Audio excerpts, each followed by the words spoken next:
እማጫውታችሁ ስለ እናቶቻችን ነው።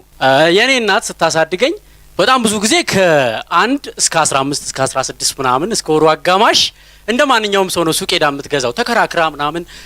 ጎሽ እስኪ 1 ኪሎ ዱቤ ዱቄት አድርግልኝ፣ ኮከብ ፓስታ በደንብ አው ምልህ ማዘር ስሙን ይጨምራል። ለምንድን ነው እንደኛ አስቡልን እንጂ እንደኛ ከየት እናመጣለን እያለች ተጨቃጭቃ ነው የምትገዛው።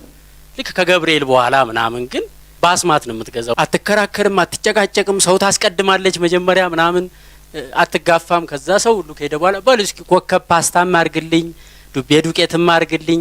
ጎሻው ጨረስካው አብዱረዛቅ የኔ ልጅ በል አንድ ቃል ነው የምትጠቀመው። በቃ አስማት ነው ያ ቃል። ያንን ቃል ካወጣች በነፃ ነው ይዛ የምትሄደው ምንም ነገር። አብዱረዛቅ ጎሽ የኔ ልጅ በል ጻፈው። ሌላው እናቶቻችን እኛን ለማሳደግ ያደረጉት የነበረው ነገር ምንድነው? የእንጀራ ብድር ነው። እና እንጀራ ብድር በጣም ደስ የሚለኝ ነገር ስላክ ድንቼ ና እስኪ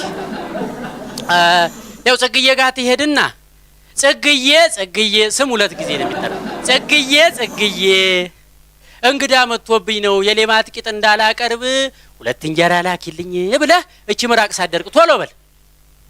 እና እኔ ያኔ ልጅ ያለው የሌማት ቂጥ እንዳላቀርብ ነው ስትል እናቴ ሌማት ቂጥ አለው እንዴ እያልኩ እየገረመኝ ነው የሚሄደው። ለካሱ እየፈሳበት ነው እንጀራችን የሚሻግተው። የሚገርመኝ አባወራ አለ። እናቶች ያው አስቤዛ ሲያልቅ በመስኮት የጎረቤት እንጀራ አስገብተው በትሪ ያቀርባሉ ፊት ለፊት።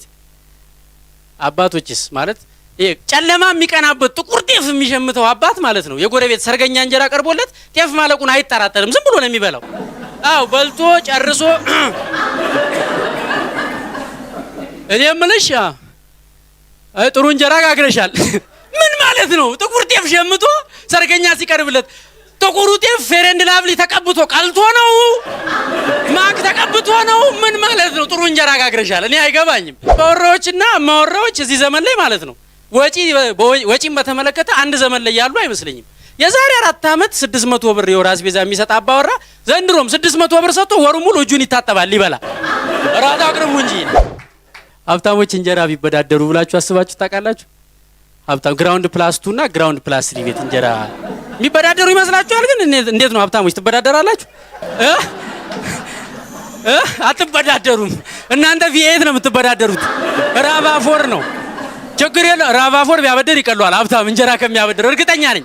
እንዴ እኔ የምልህ እነ ዴቭ ጋር እንጀራ ዛሬ የለም ላስመጣ እንዴ? ኦቨር ማይ ዴድ ቦዲ ነው። ምን ማለትሽ ነው? አንድ እናት ሀብታም ነች እና ጎረቤት ሀብታም ልጇ አላከች። ማርክ ካም አን ማርክ ካም አን ሚስ ሮማን ጋር ሂድና እንግዳ መጥቶብኝ ነው ላዛኛ ከማቀርብ 2 እንጀራ ላኪልኝ በላት። ማም ዱ ዩ ቲንክ that's a good idea? It's okay ሂድ።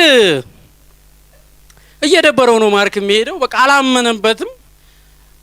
ሚስ ሮማን ማሚ እንዳለች ላዛኛ ከማቀርብ ቺክን ሌግ ከማቀርብ ፒዛ ከማቀርብ 2 እንጀራ ላኪልኝ ብላሻለች።